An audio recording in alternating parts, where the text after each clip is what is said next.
Masinag na araw mga kagitang palat. Ngayon ay magsabog pali na tayo. Yan yung ating binili na nilubog.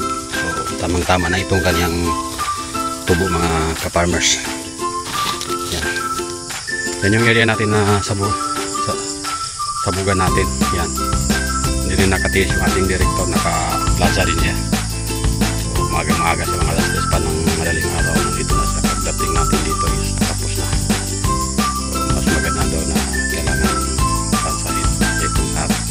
Lang mga ka-farmers is diretso ko na. So yan yung area. So yung mga pila-pila natin binutasan natin para darating man ng malakas na ulan, tuloy-tuloy yung daloy ng tubig dyan sa mga butas ng pila-pil natin. Magang-maga ngayon nandun pa siya sa bukpali din doon sa ating kapatid. Kalaban namin ginamit sa pagplansa. So ngayon ay ating kakutin ito papunta doon sa dulo para kung mag-abot tayo doon, maubusan tayo ng palay, hindi tayo makabalik dito. So hihintay lang natin labas lahat yung tubig para mag-start tayo. So hindi naman matagal ito mga farmers, kalating oras or isang oras.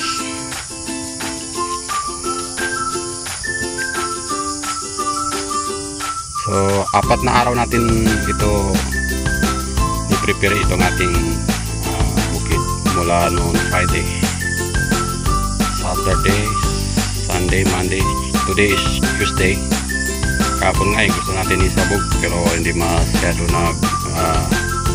tubo, hindi pa na-complete yung tubo na. So kaya ngayon araw Tuesday is yan, itatapon na natin dyan sa field natin. Yan yung katabi natin naghihintay pa daw ng ulan, yung si Papa Udin. Kapon nandito siya na close siya ng mga pilapil niya. So ito pagka mga ka-farmers after sabog palay, mga 4 o 5 araw, mag-spray na tayo ng grass cutter. Tulad ng sinabi ko sa inyo sa unang mga vlog natin, grass cutter po ang matapang sa mga iba't ibang damo sa ating palayan. Lalo na kung maliit pa, matapang talaga yan. Kahit pag matanda na yung mga damo natin, grass cutter pa rin ang pwede natin i-recommend mga ka-farmers kasi nasa murang presyo lang, kayang-kaya at mabisa ang buksa ng damo. So 2 o 3 ito maulit pagka-spray ng grass cutter. Sa unang tira natin dito sa grass cutter after mga 5 days, ulitin naman natin siguro mga 5 days din. Titingnan natin yung mga hindi tinamaan, kaya maulit natin. Yung last na pag spray natin dito noon is nakatatlo natin na sprayan. So kinakailangan mga ka-farmers pag tayo ay nag-spray ng damo, talagang sinisigurado natin na makpuksa.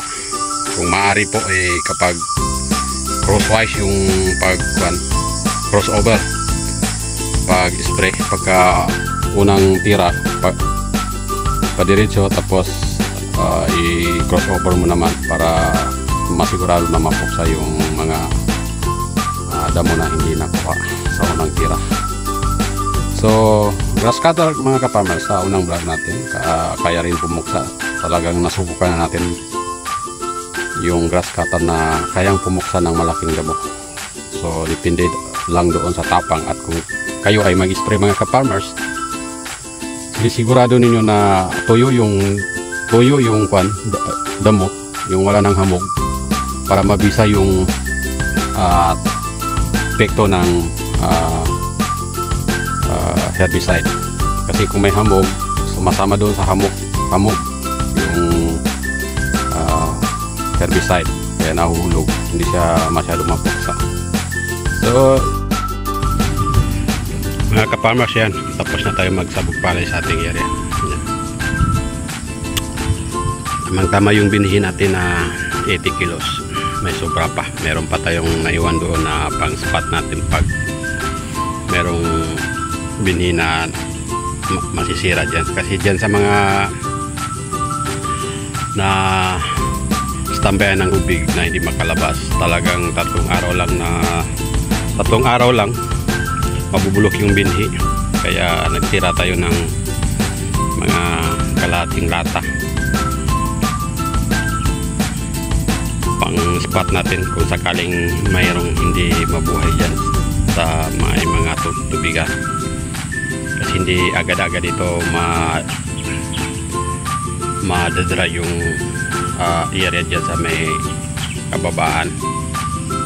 Pero kasing mga area dyan, tulad doon, may mga area dyan na hindi na plansa, hindi na plat ng mayos. Kaya yan ang pinaghandaan natin. Yan, oras natin ngayon sa umaga ay nasa malapit na mag-i-8 ng 8 o'clock. So mas maganda dito sa bukid, mga ka-farmers, maaga kang magising. Kasi pag mainit ang araw, mahirap magtrabaho. Pag mainit ang araw, nasa 8 to 9, tamang-tama na yan pag nagtatrabaho ka sa bukid. Pagkahapon naman,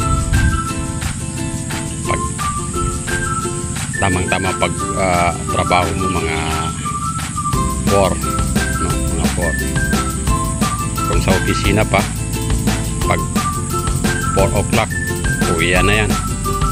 Saka sa mga nag-opisina, alas 8 wala pa sa opisina compare dito sa farming, no? Talagang maaga ka kasi mahirap yung mainit. So yan, mga ka-farmers, yan ang update natin sa ating bukid. Yung ating mga pamangkin nandun, nag-overtime sila ng kanilang area na rin.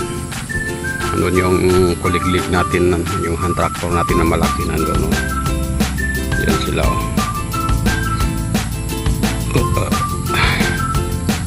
So magsasabog palay din yan ngayon.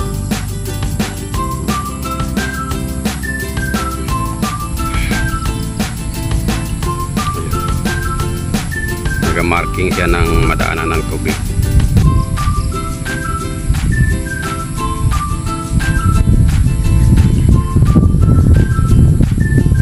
So yan, mga ka-farmers, update lang tayo sa susunod na kabanata. Ang trabaho naman dito is yan, maraming salamat sa inyong suporta sa ating Gintong Palad channel.